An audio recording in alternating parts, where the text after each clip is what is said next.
Hello, everyone. Welcome to Spoonshot's first ever live webinar on the food trends to watch out for in 2022. My name is Samir and I'm the digital marketing manager at Spoonshot.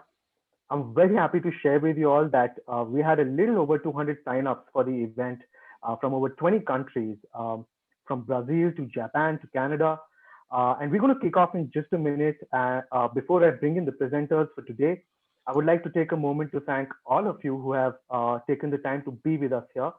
Of course, if you have any questions, please feel free to use the Q&A section and our team will respond to you at the earliest once the webinar is over. Okay, we're going to start any minute now. I'm going to bring in the first panelist for today, which is the co-founder and CEO of Spoonshot, Kishan Vasani. Kishan, over to you. Thanks, Nick. Welcome, everyone. It's great to have you join us today, and we hope you're well and safe wherever you are. Before we dive in, here's a quick intro on Spoonshot. We're a food and beverage innovation intelligence company, and our core AI system, called FoodBrain, understands the food development process end-to-end. Leveraging the predictive power of AI and the application of food science domain knowledge, FoodBrain is able to detect consumer needs early, translate them into the relevant trends, map out the strategic innovation opportunities they present, and even generate concepts that fulfill the opportunities identified. FoodBrain taps into more than 28,000 data sources across 20 different types of food and beverage data, everything from research papers to chef communities, from food reviews to news media. And we work with companies of all shapes and sizes, from challenger brands to global giants. So before we dive in, I wanted to tell you a little bit more about our methodology. Spoonshot has always believed in the importance of transparency, especially when it comes to our approach, because this is a relatively new application where AI and food science come together to provide rich insights. So this is the data journey that essentially goes on at Spoonshot, starting on the top left-hand side with all those different data sources that I mentioned, and they're in the public domain. And now, of course, we have to use our crawling engine to essentially acquire that data. And the next step is to process it. And there's a number of different steps that happen there, everything from the acquisition, the cleansing, the enrichment and transformation, and of course, the structuring of that data. We're using data scientists who are using sort of these different AI ML techniques, everything from natural language processing to computer vision. And once you have then structured that data, you now have a set of databases that are organized, and you can ask questions of them and query them on a top-down basis. So ask a question and get an answer. But that only has so much value. To make really powerful insights, you really want a bottom-up approach where you're getting answers to questions you hadn't thought to ask. And in this case, we have a unification process that happens. And specifically for Spoonshot, that means applying the domain knowledge of food science. We actually have a team of food scientists who work in-house and closely collaborate with our data scientists to act as a validation and feedback loop for all the different output generated from the technology. And when this unification process happens, where these different data sets are connected together, using information about nutrition, using information about certain elements of sensory, using information about the chemical interaction between ingredients, once that process happens, essentially the resulting effect is our core AI system known as FoodBrain. Now, FoodBrain then goes and is used to power many different applications across Spoonshot's world. Everything from the trends content that you're about to see today, to other marketing and newsletter content, to helping our customers with their ad hoc research, and of course, powering our innovation research platform. And you can see a small example of this in the bottom right-hand corner of the slide, where you have an example concept. As I mentioned earlier, our technology can produce and recommend concepts as well. And here we have pumpkin spice papaya turmeric smoothie. And what's happening here is you can see how the different networks that we've developed are coming together to give you an explainable recommendation. And that's the key. Our recommendations, our output, have to always be explainable. Again, tying into that transparency theme that we have as a company. So that's just a quick explanation on how the methodology of our insights comes together. So here's a quick review on the 2021 review of trends that we did. Back in October 2019, before the global pandemic, we announced 8 trends for 2021. And despite our world being an entirely different place today, 7 of those predictions still hold true. The first, where the pressure is on to reduce product sugar content without impacting taste, and promising alternatives include rare sugars like allulose appearing in products like Nabucha's dairy-free gelato, and this trend is up 64% in the last 12 months. Chickpea-based products are being introduced in many forms, like Banzas Pizza. Interest is up 37%. Uncertainties around CBD point to opportunities for alternatives like copaiba, and here this is up 16%. Diets with low environmental impact are becoming all the rage, like Eat Lancet's Planetary Health Diet, which is showing an increase of 84%. Carob is set to redefine its role as a collagen-supportive ingredient for vegetarians, finding its way into products like Carob cups. Interest is 65% higher today. New research on olive oil is pointing to a new health benefits and its expanded use as a flavor, like in Kapop's paleo-friendly sorghum snacks, as seen on Shark Tank last year, and this trend is up 29%. Consumers are increasingly choosing to be more moderate in their food choices, especially and instead of avoiding certain foods, backed by the growth of the low and no alcohol and meat-free product trends. Interest in this around moderation has increased by 10%. Now, ghost kitchens have seen a huge influx of venture capital globally, which has seen and been accelerated by the pandemic. Interest here is up by 21%. And there's one that got away from us. The global flavor mashups certainly aren't new, but experimentation blending both the umami and sweet flavor profiles was starting to branch out in new and exciting ways. But unfortunately, this took a hit when the pandemic arrived and restaurants' priorities changed. But I think you'd agree, overall, a very strong set of predictions. Now I'm going to hand you over to Ranjana, who is our lead research analyst, to take you through the 2022 predictions. Thanks, Kishan. Hello, my name is Ranjana, and I'm the lead research analyst at Spoonshot. Our presentation today will cover 7 trends for 2022 and 2 bonus predictions for the following years. The trends span across areas of health, food service, and sustainability. So let's just dive in.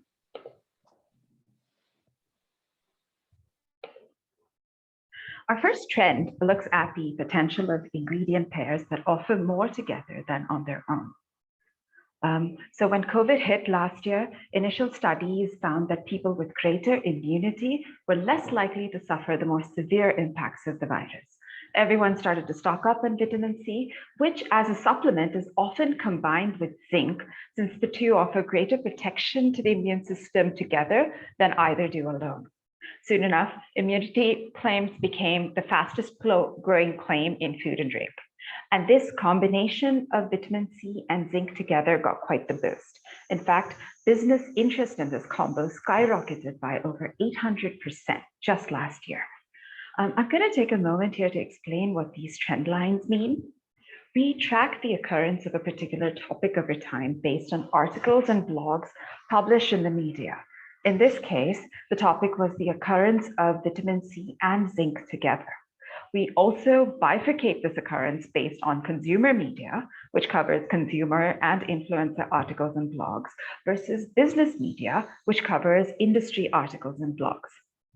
So this combination of vitamin C and zinc is an example of food synergy, the concept of how different ingredients interact and improve or even diminish absorption and bioavailability of nutrients in the body. So not all the nutrients that we consume are fully absorbed, and bioavailability is a measure of how much is absorbed. By using synergistic food blends, we can enhance the potential health benefits of ingredients. This is not a new concept within the scientific community, and we even use food synergies in our daily lives, but may not recognize them as such. Getting greater nutrition from our food can help prevent the risk of chronic disease. A recent study found that nearly 2 in 3 adults hospitalized due to COVID in the US had at least 1 of 4 chronic conditions: obesity, diabetes, hypertension, or heart failure. So here are a few examples of some very popular synergistic ingredient blends, but are rarely called out on pack. Spoonshot's proprietary scoring system for ingredient novelty and flavor puts these pairs as very low novelty, which means they're extremely popular combos in packaged foods and in recipes and menus. And they're also high in flavor together. And research into the benefits of these pairs also proved that they are more effective together. Turmeric, for example, is currently a very popular superfood, and its active ingredient curcumin has a host of health benefits, like strong anti-inflammatory and antioxidant properties. The turmeric is also very poorly absorbed by the body. However, combining it with black pepper has been found to boost the absorption of curcumin by up to 2,000%. In fact, many curcumin supplements also include a bit of black pepper, even though it may not be shown on front of the pack. Certain nutrients in tomatoes and compounds in broccoli together have been found to be more effective at slowing the growth of prostate tumors. There are a number of other examples in our report, which you will receive shortly. This opens up some scope for labeling and promotions for CPG products. Nearly half of the product launches promote a single advertised ingredient on the front of the pack, a hero ingredient. With the backing of food synergies, CPG companies can promote ingredient pairs for their increased health and synergistic benefits instead. And research into food synergies could pave the way for some unique combinations that could further the area of functional foods rather than just focusing on individual novel ingredients.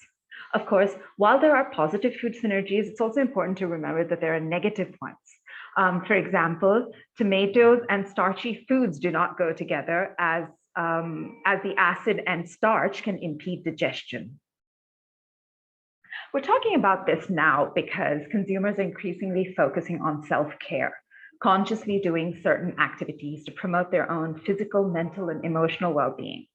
Businesses see this as a great way to connect with consumers by offering convenient solutions.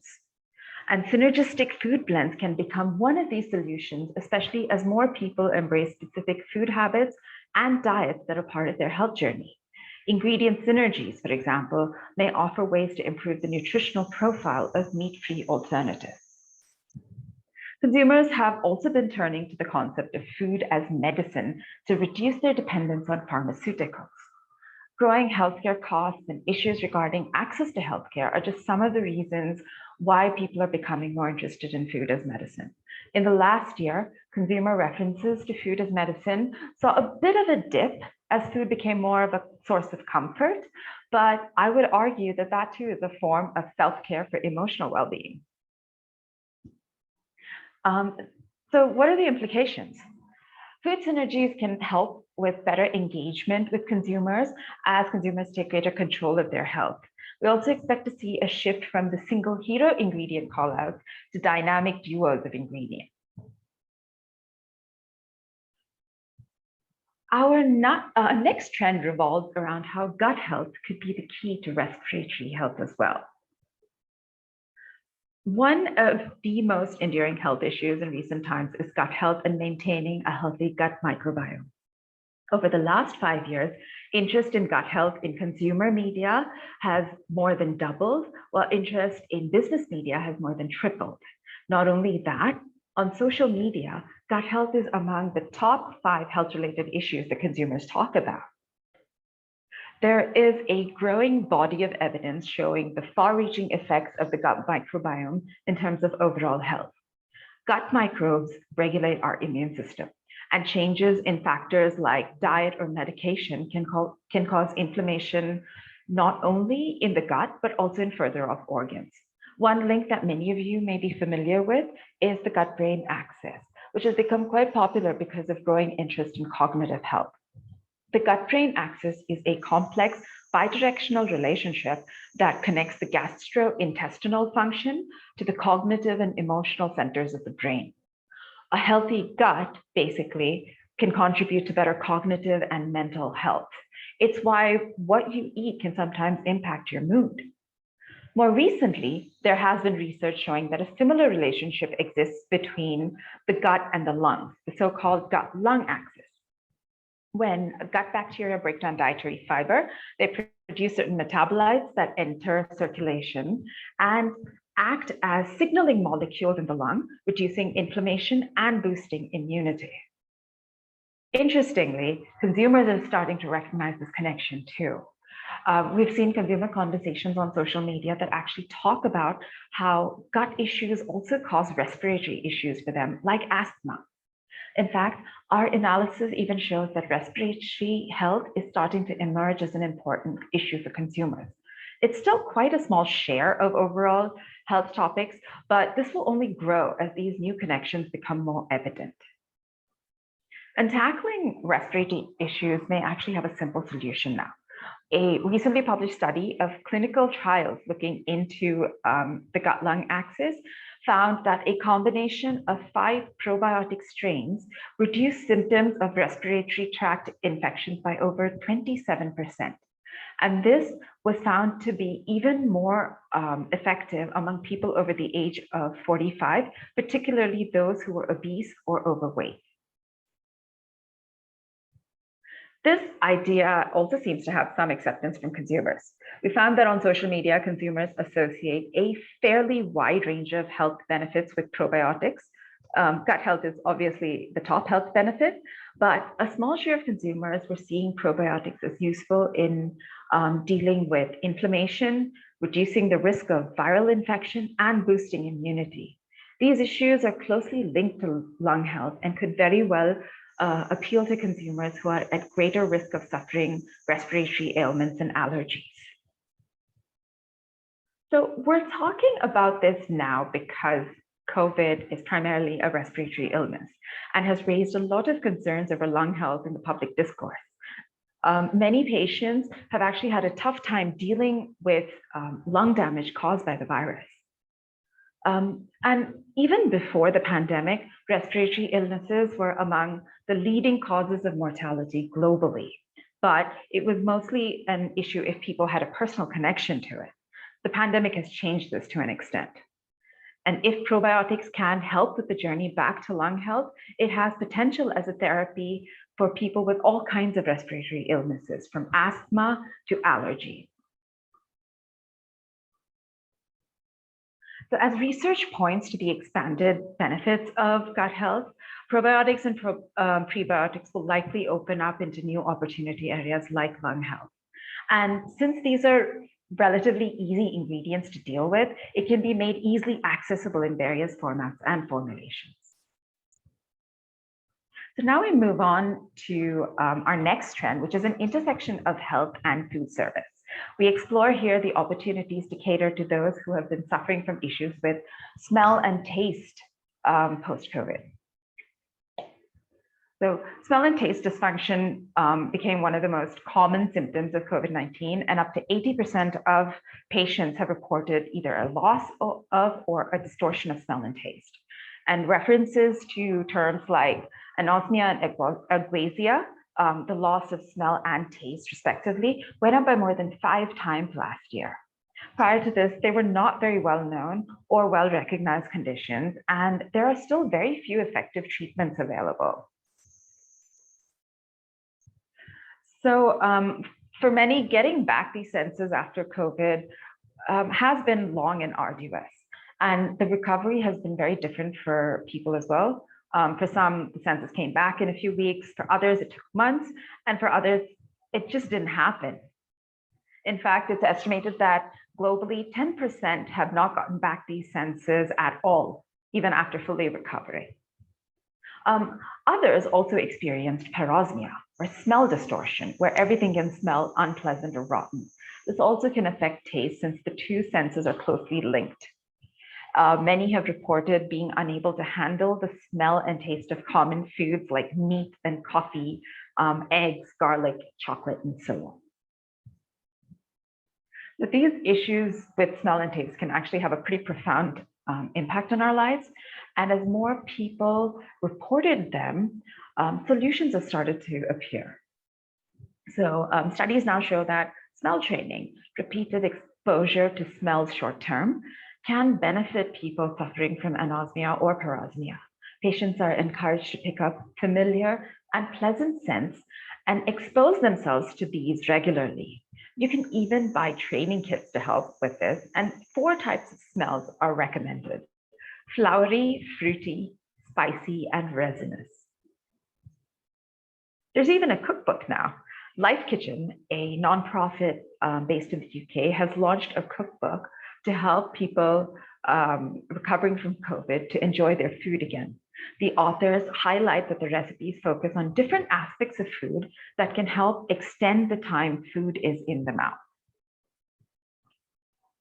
And this opens up opportunities for restaurants as they start to reopen or revamp menus for delivery. They can incorporate the various elements that Life Kitchen's cookbook highlights, including playing with textures, incorporating crispy textures or a combination of textures to help food stay in the mouth for longer and thus extend taste. They can focus on ingredients that offer trigeminal sensations, that is, ingredients that have like a tingling or cooling sensation when in the mouth. Umami flavors also help increase flavor. And there's even scope to incorporate aromas to help with smell training. This is important because the restaurant industry has been one of the hardest hit due to the pandemic. Last year, the US restaurant industry's revenue was $240 billion below the pre-pandemic forecast, and over 110,000 restaurants had shut shop. And restaurants will need new tactics in the coming year. Offering dishes and menus to help recovering patients can go a long way in helping consumers enjoy the dining out experience, as well as rebuilding their interest in different foods. And these elements are actually pretty easy to implement and could even appeal to those who don't suffer from the loss of smell or taste. It's even possible for packaged foods to implement some of these, but restaurants have the benefit of being able to customize dishes depending on the trigger ingredients for consumers with parosmia. So the loss of these senses can be extremely traumatic, both physically and mentally. And people have reported excessive weight loss due to a lack of interest in food, or excessive weight gain as they try to capture an elusive flavor. These conditions can cause increased anxiety and depression.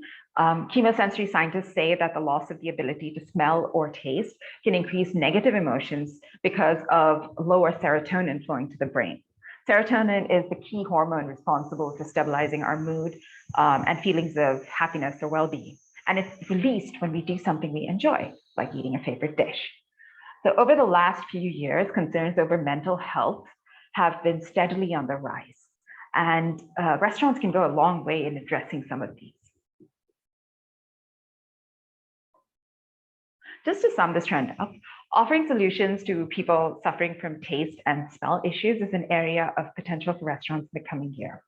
Dishes that incorporate the various elements of suggested therapies can help consumers reconnect with food and meet nutritional requirements. And long-term, these dishes can even cater to other patients who have diminished senses for a variety of reasons, from illness to age. We next delve into how the food service industry is ready to take automation to the next level with the use of robots.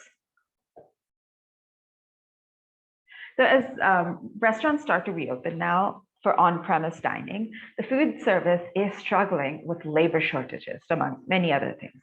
One of the solutions that restaurants are starting to consider is the use of robots and automation to fill in the gaps. Interest in the use of robots in food service went up by 34% in the last year after a dip in 2019. And robotic companies are offering solutions that cater to multiple needs across the food service chain, right from sourcing ingredients and food prep all the way to home delivery. Cyan Robotics, for example, offers robotic delivery services to reduce human-to-human transmission, while Miso Robotics has an AI-powered robotic kitchen assistant that can be programmed to flip burgers and toss salads and make bowls. As interest in this space grows, companies are also getting significant funding. Just last week, Chef Robotics raised $7.7 million and will be using this money to focus on solutions to improve production volume and consistency in fast food restaurants. And in a really interesting move, Nala Robotics has actually opened up 2 fully automated restaurants that use robots to make any dish ordered from its database of over 1 million recipes, along with customizations. This opens up a multitude of opportunities for the expansion of restaurants and ghost kitchens into new areas and new cuisines that may not have been possible before without a trained chef. Of course, there's also some concern. And one of these concerns is about how the use of robots can put people out of jobs. But the Japanese robotic company, Ori Laboratory Inc., has actually launched a range of robots that can provide employment opportunities for differently abled workers or workers who are unable to leave home for long periods of time. These cohorts have been quite underrepresented in the services industry. In fact, their avatar robots can be controlled remotely and even by just eye movement. So even people with extremely limited mobility can operate them. So to sum up, the current crisis in the food service sector has paved the way for the use of robots across different functions to improve efficiency. And automation can also bring about new types of jobs and create new opportunities for people who had limited representation in this industry before. So with that, we've wrapped up our major health and food service related trends and move on to seeing how sustainability will evolve. Our first topic here is a look at the growth and advantages of lab-grown meat. So late last year, a restaurant in Israel became the first ever to serve cultured meat. And a couple of months later, Singapore became the first country to approve the retail sale of cultured meat. This was done in partnership with the US company Eat Just. And Eat Just cultured chicken can be created in just 14 days, around 70% less time than it takes to grow a live chicken. Production costs are dropping too. When lab-grown meat was first created way back in 2013, a single hamburger cost $280,000. But just this month, an Israeli startup called Future Meat said that it had managed to bring down the production cost for a 110-gram chicken breast to under $4. So what is lab-grown meat? Well, it's known by different names, but it's essentially made by extracting muscle stem cells from an animal, growing them in a medium, and structuring them in bioreactors into different shapes. Now, there are more than 100 companies working on cultured meat and related technologies.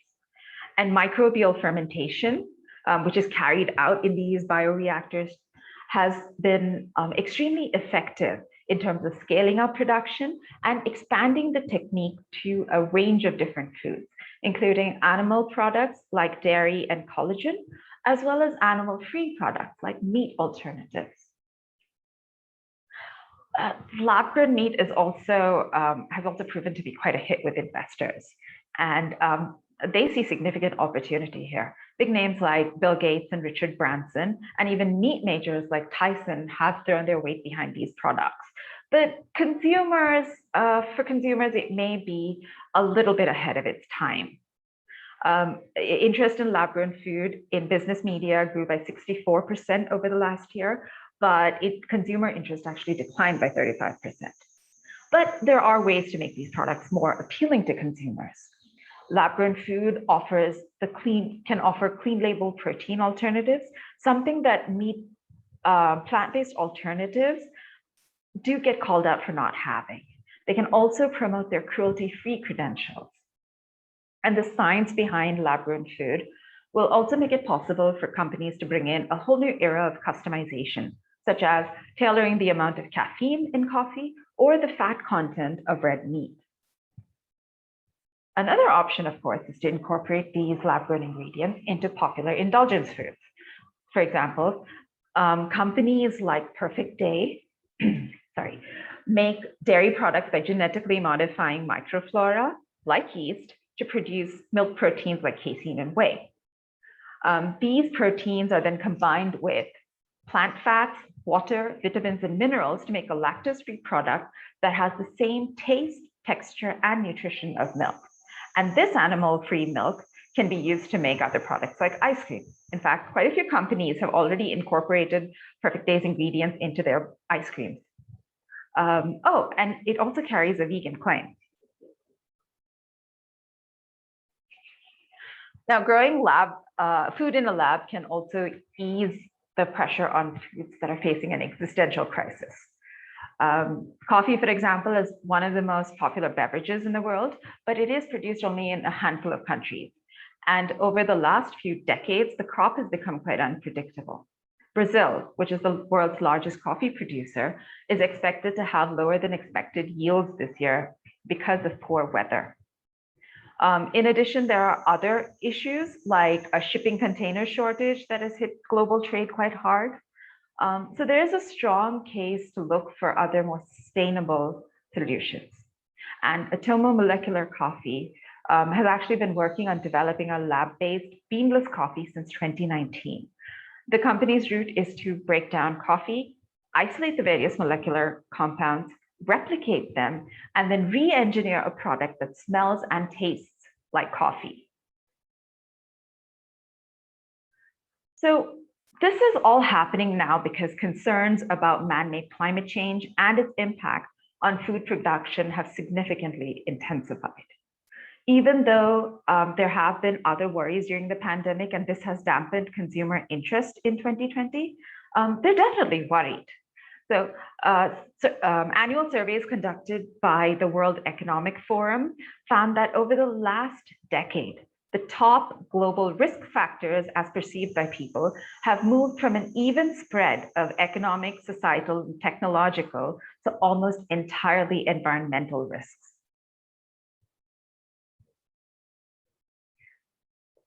Another concern is food security. The world's population is expected to reach nearly 10 billion by 2050, and the demand for food will go up by 60%.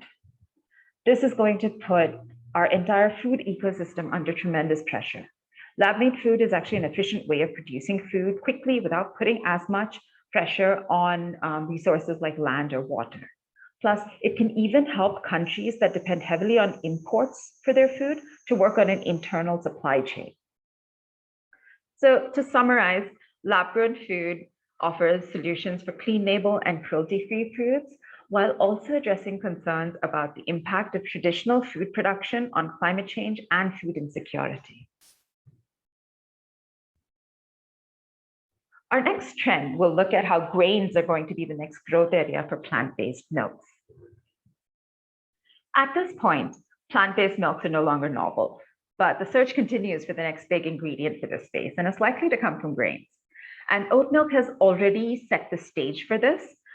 Interest in oat milk in the media has overtaken both almond and soy milk, two of its closest contenders. And it nearly doubled. Interest in oat milk nearly doubled in the last year alone, while almond milk grew by 19% and soy milk declined by 7%. And there are now more companies in the West that make oat milk than they do soy milk. In terms of sales as well, oat milk has become the second most popular plant-based milk in the US. But one grain that has immense potential to challenge oats is barley. It's not a grain widely used in the food industry except to make malt and beer. And now we're starting to see some companies looking to change this. Bright Barley is the first barley milk to be launched in the UK, and the company promotes it as a product of an ancient grain and a source of fiber. Some alcohol companies are also starting to focus on barley milk. AB InBev has invested in Take Two Foods, which makes barley milk from spent grain from brewing. AB InBev supplies Take Two with the spent grain. Molson Coors has also announced that it will be launching a grain-based milk soon. For alcohol companies, this is a great way to expand their alcohol-free and better-for-you beverages by leveraging their own byproducts. Now, sustainability has been a huge reason for the success of oat milk. it takes 48 liters of water to make 1 liter of oat milk. In comparison, almond milk needs 370 liters of water. But barley has a host of advantages over oats. It is the fourth most abundantly grown grain, and its yield is about 7 times higher than that of oats. This makes the grain easily available, and barley milk is potentially more affordable than that of oat milk or almond milk. It's a hardy and drought-resistant crop and can be grown pretty much everywhere, while oats tends to be sensitive to hot and dry weather. The use of spent barley makes it a very sustainable product if milk is made from it, since it's an ingredient that would have been discarded otherwise. And finally, it could be an alternative for people allergic to nuts and soy, though sadly not for those who have gluten sensitivities. Eventually, grain-based milks like barley milk will emerge as a mid-market product to make it easier and more affordable for a wider audience to take up a plant-based lifestyle. So the popularity of non-dairy milk isn't just because it appeals to lactose intolerant or those with allergies, but also because a wider consumer base is interested in it. Interest in plant-based milks in both consumer and business media has been growing steadily over the last few years, so much so that they've become a significant challenger to the dairy industry. The Plant-Based Food Association estimates that plant-based alternatives accounted for about 14% of overall milk category. And this share is only going to get bigger as consumers widen their repertoire of plant-based milk use. Now, the primary reason for the growth of plant-based milks is health. Plant-based foods in general are seen as healthier than animal-based foods. Our analysis of social media conversations showed that 63% of conversations on plant-based foods also talked about general health. In the media, references to plant-based foods and health together grew by 61% over the last year. But environmental sustainability has seen quite a push as well. And interest in plant-based milk and sustainability together have grown by 185%. So what this means is that non-dairy milk is no longer just appealing to people who need this product or cannot tolerate dairy. But for this space to really grow further, affordability will be key, and grain milks like barley will help with this. And now we're going to take a look at how upcycling will evolve in the coming year to truly become a mainstream concept. So last year, we had predicted that upcycling was going to become a major trend. It wasn't new, but a number of startups had just started to expand the concept in packaged food and drink. It had also just received a new industry body and a formal definition. Now, almost a year later, the Upcycled Food Association has over 100 members and has just launched a certification program, the only third-party certification for upcycled food and ingredients. And it's moved well beyond just making ugly fruits and vegetables into juice. New processes are being developed that allow extraction of valuable ingredients and nutrition from byproducts. And a number of companies around the world are utilizing this information to set up waste processing side streams as well. And this has driven business interest in upcycling by 128%. One of the primary drivers for upcycling is to reduce food waste. The world wastes about 1.4 billion tons of food every year, and food is wasted along every step of the supply chain, right from production to consumption. Wasted food accounts for about 11% of the world's greenhouse gas emissions, making it a major contributor to climate change. In fact, references to food waste and climate change together have gone up by 71% of the media since 2019. So upcycling food could definitely help reduce food waste, but only if there is awareness of it and it's done at scale. A study published in Food and Nutrition Science found that only 10% of consumers were aware of upcycling, though once educated on it, 80% said that they would buy upcycled foods. Most of the companies that currently sell upcycled foods are startups, but they can have a wider reach through partnerships with other companies for raw materials, supply chain efficiencies, or funding. Pardon me. And this wider reach can help spread awareness. Large multinational companies have also started to support upcycling in different ways. Mondelez, for example, has supported the development of 2 brands that use upcycled ingredients.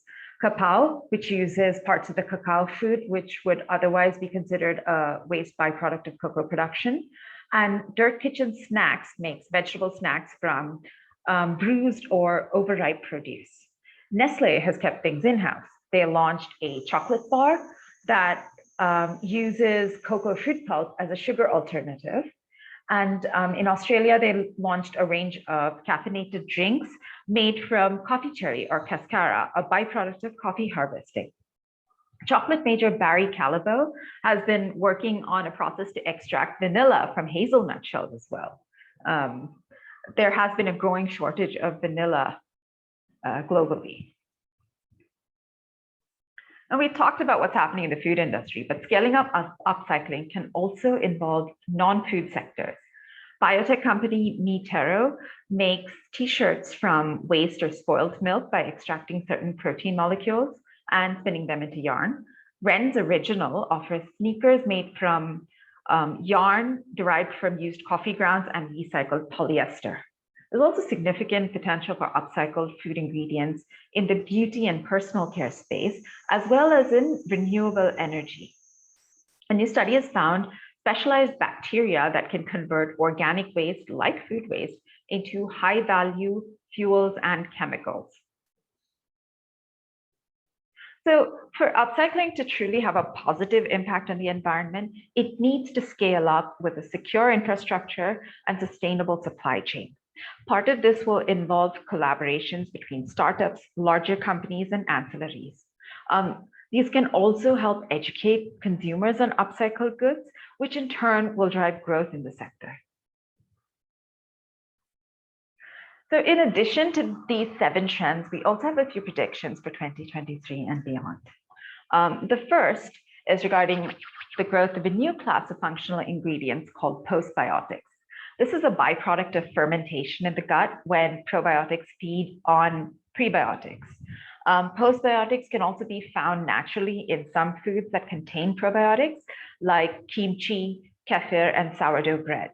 And emerging research indicates that postbiotics may have wide-ranging implications for health.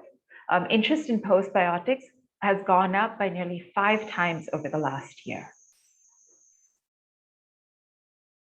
Postbiotics offer many of the same benefits of prebiotics and probiotics, like lowering blood sugar and the risk of obesity, preventing leaky gut, antimicrobial and anti-inflammatory benefits. But other benefits are also emerging, such as oral health and skin health. Plus, postbiotics are more heat resistant than probiotics, which means that they can be incorporated into heat-treated foods like baked goods and confectionery, making them potentially better for you. And our final trend is all about on-pack carbon labeling. Now, interest in this has nearly doubled over the last year, and a number of retailers, brands, and restaurants have started to call this out in different ways. Epic's beef bar, for example, carries the ecological outcome verified seal to highlight that 80% of its emissions from raising the beef are offset by regenerative agricultural practices. Airly, which talks about climate-friendly snacking, uses oats grown on zero-emission farms. And Wonder Beverages from Nestle has a carbon-neutral call-out front of pack and is certified by the Carbon Trust. Now, highlighting these eco-friendly criteria is a great initiative, but at present, it's really inconsistent and sometimes hard to understand, which is why an independent scoring system called EcoScore has been launched in parts of Europe so that consumers can easily measure the environmental impact of their food. It classifies food products according to their impact on the environment from A, which is low, to E, which is high. And many of you may recognize this as similar to Nutri-Score, which measures the healthfulness of food.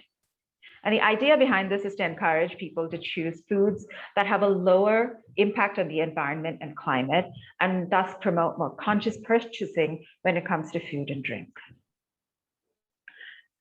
So with that, we come to the end of our trends for 2022 and beyond. Back to you, Kishan. Thanks very much, Ranjana. That was a marathon session. So there you have it, everyone. 7 trends for next year and 2 for the year after. I think it's fair to say that we live in serious times.